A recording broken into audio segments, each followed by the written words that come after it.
Dear viewers, good afternoon to all of you. Today I would like to deal with future tense. In future tense also, there are 4 subdivisions.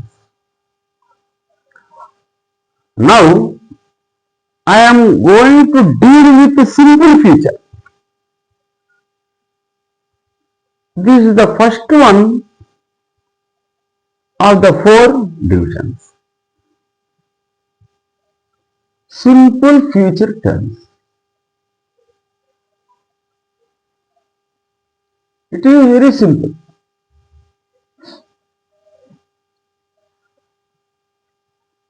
It is used for actions that take place in future. That happen in future. భవిష్యత్తులో జరగబోయే పనులకి ఇది వాడతారంటే సింపుల్గా. Okay, form subject plus shall or will plus V1 plus object plus extra words plus time adverb. ఇక్కడ shall లేక విల్లు ఉంది. ఒకప్పుడు అయితే ట్రెడిషనల్ గ్రామర్లో కానీ చాలా కాలం క్రితం ఒక విధంగా చెప్పాలంటే ఈ మధ్య వరకు కూడా షల్లుని కేవలం ఫస్ట్ పర్సన్కి అంటే ఐ లేక విల్లుని సెకండ్ లేక థర్డ్ పర్సన్కి వాడుకొని మిగిలిన స్ట్రక్చర్ చేసుకుంటూ వెళ్ళిపోయేవాళ్ళు. ఈ రూలు టు కన్వే ఫ్యూచరిటీ ఓన్లీ, ఒక భవిష్యత్తును తెలియజేయటం ఫ్యూచరిటీ.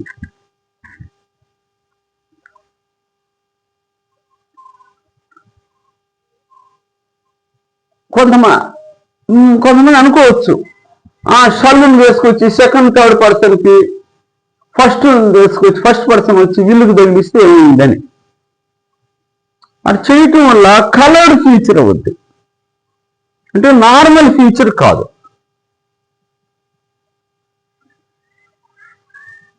అది ఇంతకుముందు ఆ తేడాను బాగా ఫాలో అయ్యేవాళ్ళు. కలర్డ్ ఫ్యూచర్ అంటే డిటర్మినేషన్. ఐ షల్ గో అంటే నేను పోతాను అని, ఐ విల్ గో అంటే I am willing to go అని కానీ I am determined to go అని కానీ వస్తుంది, అంటే కంపల్షన్ తెలియజేస్తుంది. కానీ ఈ మధ్య కాలంలో ఇలా తారుమారు చేసి మాట్లాడటం అంత అవసరం లేదని కొంతమంది గ్రామేరియన్స్ భాషా కోవిదలు అంత చేయబడలేదు. ఎందుకంటే మోడల్ ఆక్సిలరీస్ వచ్చాయి, మస్ట్ షుడ్ ఇవన్నీ వచ్చేసినాయి కదా. అవి వాడుకుంటూ పోలేదా, ఎందుకు దీన్నే వాడుకోవాలన్నిటికీ అన్నారు. నేను 1984లో అప్పుడు నేను హైదరాబాద్లో ఉన్నప్పుడు అబిడ్స్లో ఒక బుక్స్ స్టాల్ పెద్దగా ఒకటి ఉండేది, పుల్లారెడ్డి స్వీట్స్ ఆ ఏరియాలో.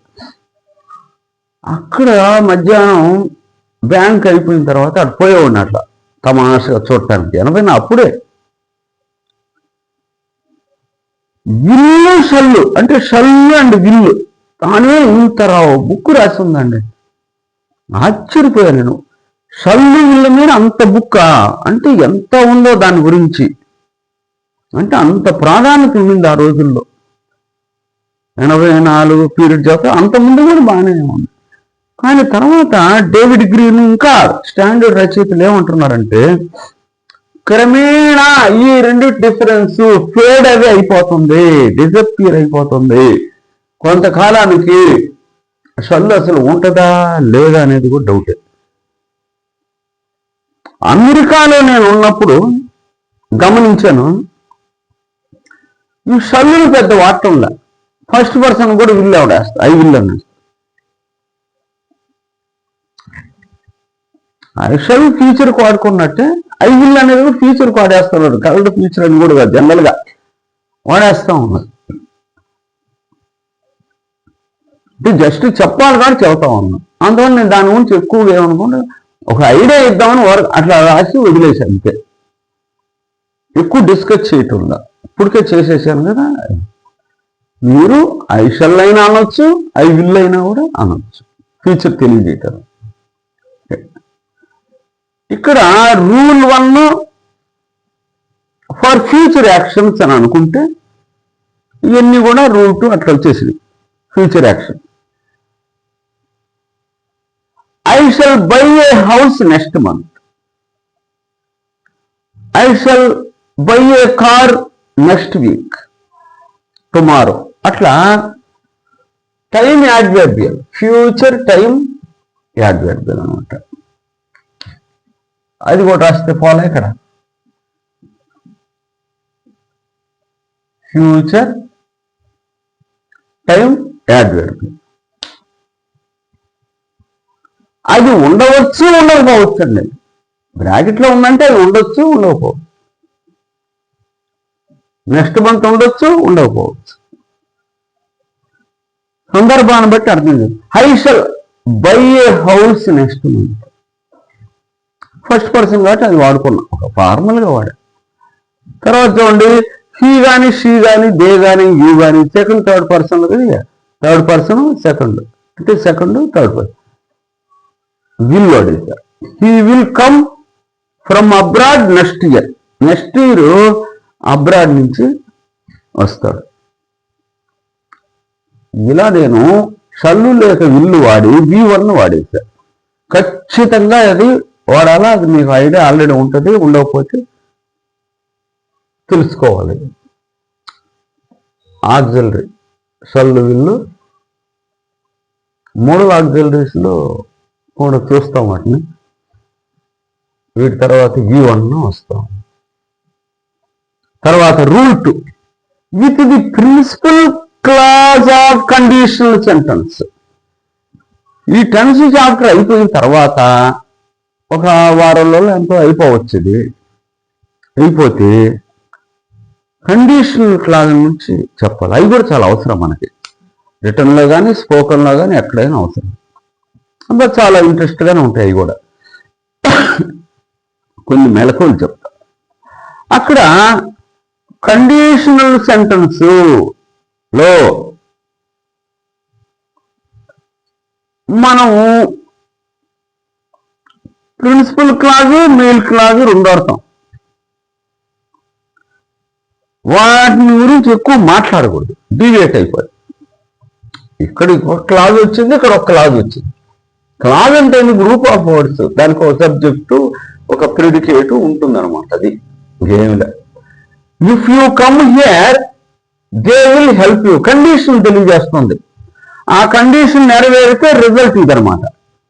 ఇఫ్ యూ కమ్ హియర్, నువ్వు వస్తే దే విల్ హెల్ప్ యూ. ఈ కండిషన్ చూసారా, ఇఫ్ అనేది దీని సబార్డినేట్ క్లాజ్ అని అంటారు. దే విల్ హెల్ప్ యూ అని ప్రిన్సిపల్ లేక మెయిన్ క్లాజ్. ఈ షల్లు లేక విల్ అనేవి ఇఫ్ క్లాజ్లో రావు, అంటే కండిషనల్ క్లాజ్లో రావు. సింపుల్ ప్రెజెంట్ టెన్సే వాడండి. మెయిన్ క్లాజ్లో వాడుకోవచ్చు, వాడతారు అవసరాన్ని బట్టి. దే విల్ హెల్ప్ యూ, అంతవరకే చెప్తున్నాను. అట్లా when they release the criminal he will harm society. ఆ నేరస్తుల్ని కనుక రిలీజ్ చేస్తే, వదిలేస్తే హీ విల్ హార్మ్ సొసైటీ. ఈ కండిషను వెన్ దే రిలీజ్ అనేది టైం కదా, అది కూడా కండిషన్ వాడుకోవచ్చు. ఇఫ్లు అన్లెస్లు వాడుకున్నట్టే ఈ వెన్తో కూడా కొద్ది కండిషన్ లక్షణాలు ఉన్నాయి. దాంట్లో కూడా టైం అనిపించినా కూడా ఇది కండిషన్లో వాడుకోవచ్చు. అని కావాలని నేను రాసేది, మీకు ఒక పరిచయం చేద్దామని. When they release the criminal he will harm society. ఇది సబార్డినేట్ క్లాజ్ అన్నాను కదా. ఎస్సీ అంటే సింపుల్ ప్రెంటెన్స్. ఇదేంటి హీ విల్ హార్మ్ సొసైటీ అంటే ఏంటి? మెయిన్ క్లాజ్ అంటే సింపుల్ ఫ్యూచర్ వాడే ఇక్కడ. ఇది మనసులో ఉంచుకో. ఎక్కడైనా కూడా ఆ రూల్ అప్లై అవుతుంది. సింపుల్గా చెప్పాలంటే మెయిన్ క్లాజులో ఇల్లు షల్లు లేక ఇల్లు వాడుకోవచ్చు, కానీ సబార్డినేట్ క్లాజులో వాడుకోకూడదు. సింపుల్గా పోవాలంట. తర్వాత ఇట్లా రూల్ 1 మాట్లాడాను, రూల్ 2 అయిపోయింది. ఫ్యూచర్ టెన్స్ అయిపోయింది ఒక విధంగా. ఇక్కడ తాపి ఇచ్చినాను, కానీ మీకు ఇక్కడ కొంత ఎక్స్ట్రా ఇన్పుట్ ఇస్తున్నాను నేను. ఏంటంటే రూల్ 3 కింద to express the future actions the following structures are use అని అంటున్నాడు. అంటే ఒక బుక్లో చూసా, చాలా చక్కగా రాశారు. ఫ్యూచర్ని చెప్పడానికి షల్లు ఇల్లే వాడాలన్నా ఇంకేం మార్గం లేదంటే ఉంది. ఒక 4 స్ట్రక్చర్లు ఇచ్చినాడు. మన నిజ జీవితంలో బ్రహ్మాండంగా వాడుకోవచ్చు, హ్యాపీగా వాడుకోవచ్చు. మన to speak good English, effective English, convincing English we have to use some structures. In the name of future tense we can learn some other structures also. Structural English this is.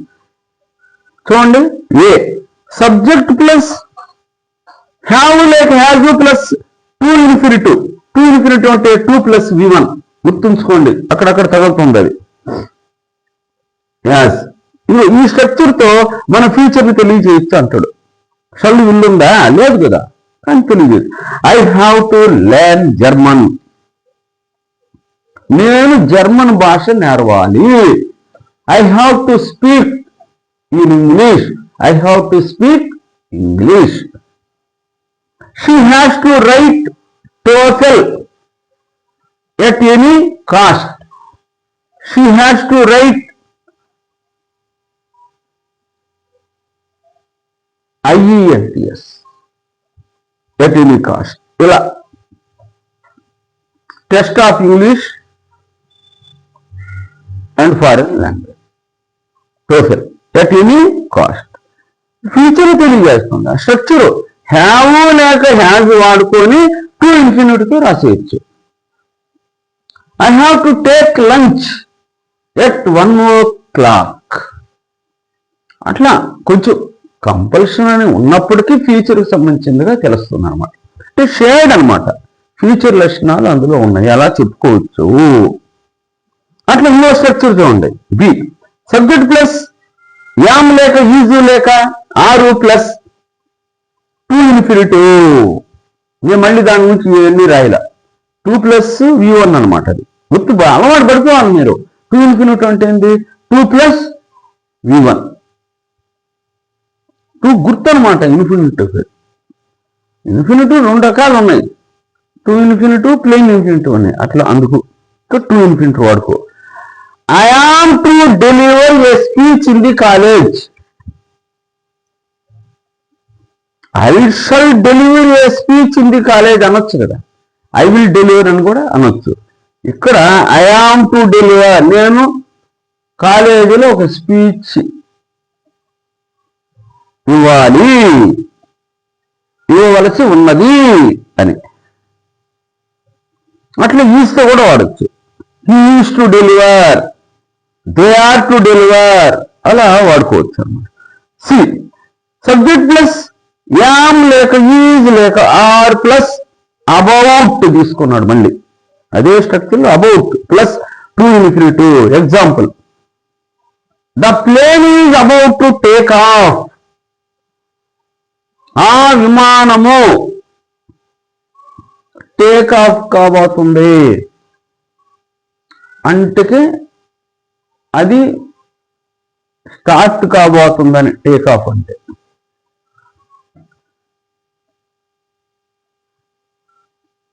Take off, the plane will take off అనొచ్చు కదా.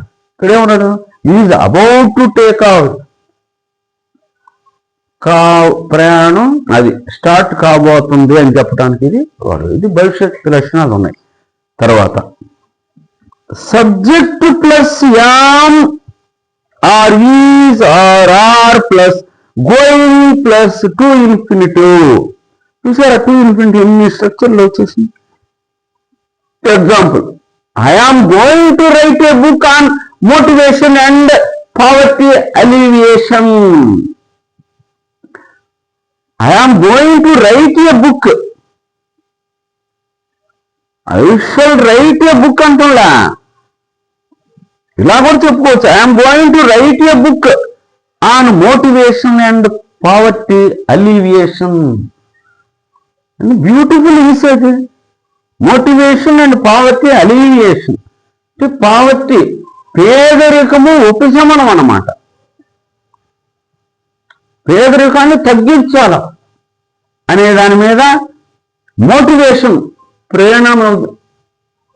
ప్రేరణ మీద, motivation మీద, inspiration మీద ఒక book రాయబోతున్నాను. నిజంగా రాయబోతున్నా, కొంచెం time రాస్తా. కొంతమంది చెప్తున్నారు రాయమని. అట్లా she going to recite 2 shlokas from the Gita next week. నాకు తెలుసు ఆమె నెక్స్ట్ వీక్ 2 శ్లోకాలు రిసైట్ చేయబోతుంది, చెప్పబోతుంది, పాడబోతుంది. దేంట్లో ఆ శ్లోకాలు? గీత నుండి. నెక్స్ట్ వీక్ పాడబోతుంది. గోయింగ్ టు అనేది యూసేజ్ ఇక్కడ వాడాను నేను. డియర్ ఫ్రెండ్స్, ఇక్కడ ఉన్నటువంటి డిఫరెంట్ స్ట్రక్చర్స్ ని ఓపిక్గా మీరు తెలుసుకోండి. You can have some more structures at your disposal to express your views. కేవలం షల్లు ఇల్లే వాడుకో, ఇవి కూడా పెట్టుకో. నీ అంబుల పొదిలో ఇవి కూడా పెట్టుకో, మంచిది. ఎంత బ్యూటిఫుల్ ఇంగ్లీష్ మాట్లాడచ్చు. చాలా అందమైన భాష ఇది. మన తెలుగు ఎంత అందమైందో ఇంగ్లీష్ కూడా చాలా చక్కని భాష.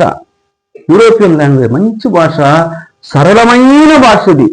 నేను జర్మన్, ఫ్రెంచ్, జపనీస్ అన్ని కూడా గమనించున్నాను. అన్నిట్లో ఇవే చాలా సరళంగా ఉంటాయి. సింప్లిఫై చేసుకుంటూ వస్తున్నారు. బాగా స్ట్రక్చర్స్ కూడా తెలుసుకోండి. కొంతమంది అయితే స్ట్రక్చరల్ ఇంగ్లీష్ నేర్పిస్తాం మేము అంటుంటారు. ఈ బాగా నేర్చుకుంటే automatic you can construct so many sentences and express your use very fast, convincingly, effectively, comfortably. కాబట్టి ఈ స్ట్రక్చర్స్ అన్ని తెలుసుకోండి. నేను ఒక ఉదాహరణ ఇచ్చాను, టైం ఉండదని. దాన్ని మీరు ఇంకొంచెం వెర్బల్ మార్చుకుంటే పోండి. ఏమైంది? I have to learn German అన్నా, మీరు ఇంకోటి రాయండి. She has to write total అన్నాడు. She has to write IELTS. They have to write civil services. I have to write group 1 services. I have to finish syllabus with in 1 month. అలా అన్నమాట. మనం structures ఒక్కోదాన్ని మీరే మార్చుకుంటా పోండి, వెర్బులు పెట్టుకుంటా పోండి. కాన్జుగేషన్ of verb మళ్ళీ చెప్తున్నాను, అవన్నీ చెప్పేంత టైం లేదు నాకు, వీడియో పెద్ద అవుతుంది కదా. ఆ కాన్జుగేషన్ ఆఫ్ వెర్బ్ బాగా నీట్గా కొన్ని వందలు ఉంటాయి. రోజు చదవండి. టేబుల్స్ మాదిరి టేబుల్స్ వస్తాయి కదా మనం లెక్కలు వేసేది. ఇది కూడా అంతే. బాగా మీరు ఆ కాన్జుగేషన్ వెర్బ్ బాగా తెలుసుకోండి. మీరు కొన్ని కాంప్లికేటెడ్ ఉంటాయి వాటిల్లో. ఇప్పుడు ఫాల్ అన్నాడు. Fall, fell, fallen. చూసారా?